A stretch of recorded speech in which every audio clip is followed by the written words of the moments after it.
देखो बच्चे बच्चियों, कोई भी नाम हो, जितने भी धर्म किताबों में नाम आए,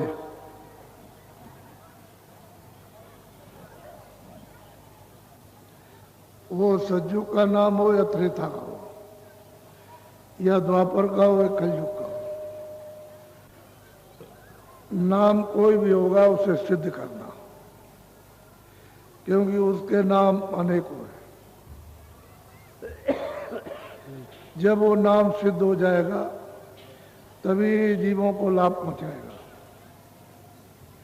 जब तक वो नाम सिद्ध नहीं होता है तब तक कोई नाम जीवों के लिए हितकारक नहीं।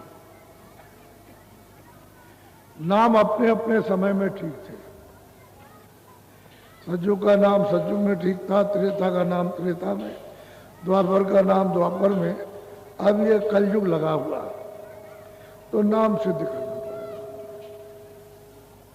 नाम जब सिद्ध हो जाता है तब आत्म कल्याण, मुक्ति और मोक्ष का दाता बनता है।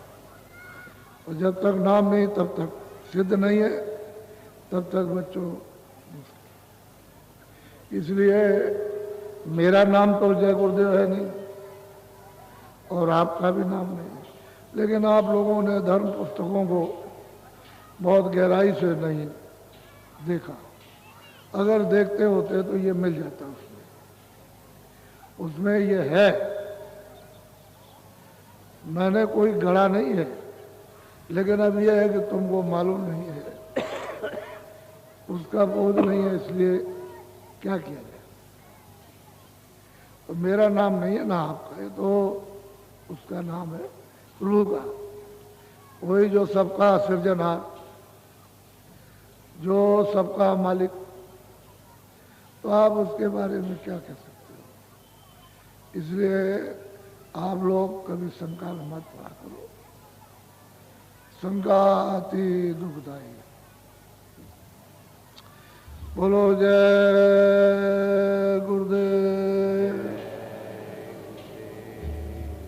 जय गुरुदेव, जय गुरुदेव। जय गुरुदेव नाम किसका, परमात्मा का। जय गुरुदेव नाम किसका, जय गुरुदेव नाम किसका।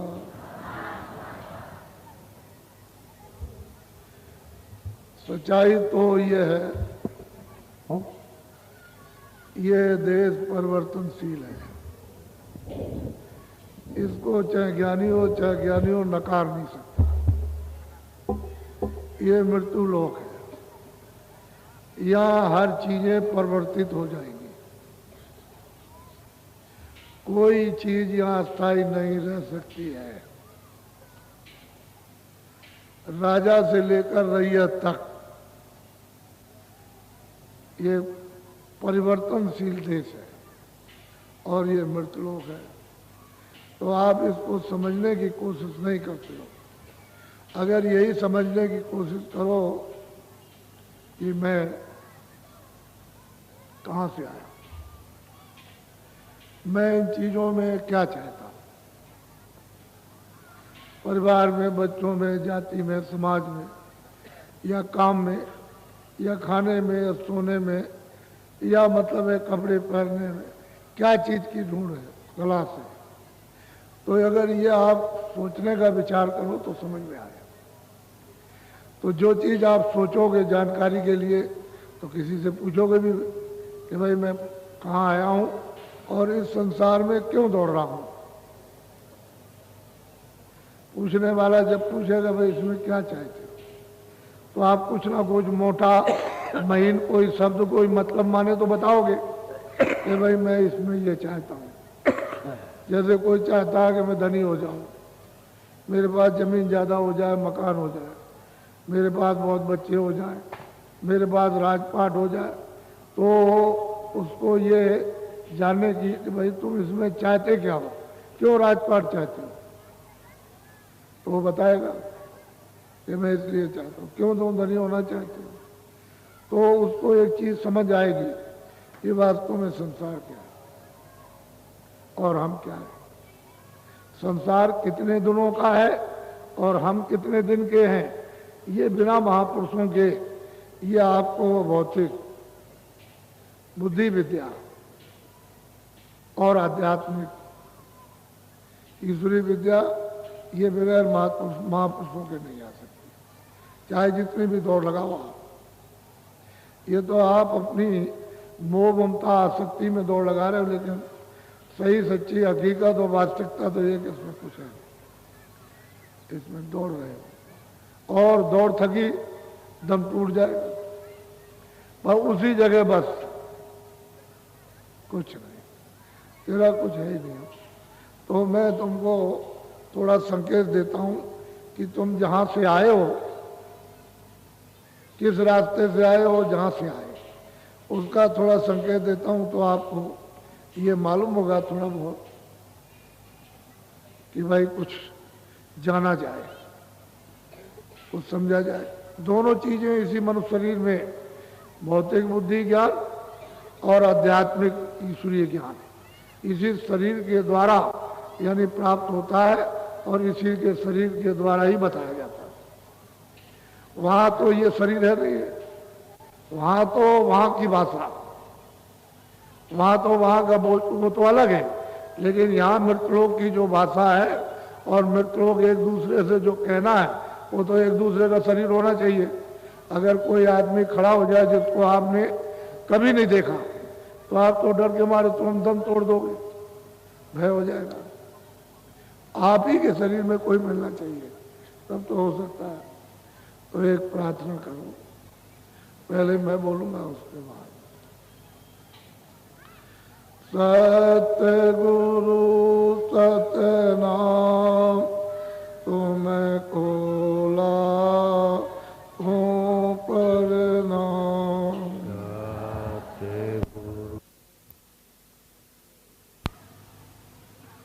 बच्चे और बच्चियों,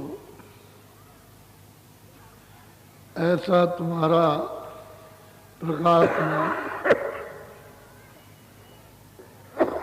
सुंदर अस्थाई अखंड और अथाह देश उसको छोड़ करके आए। वहां न कभी रात हुई न होगी।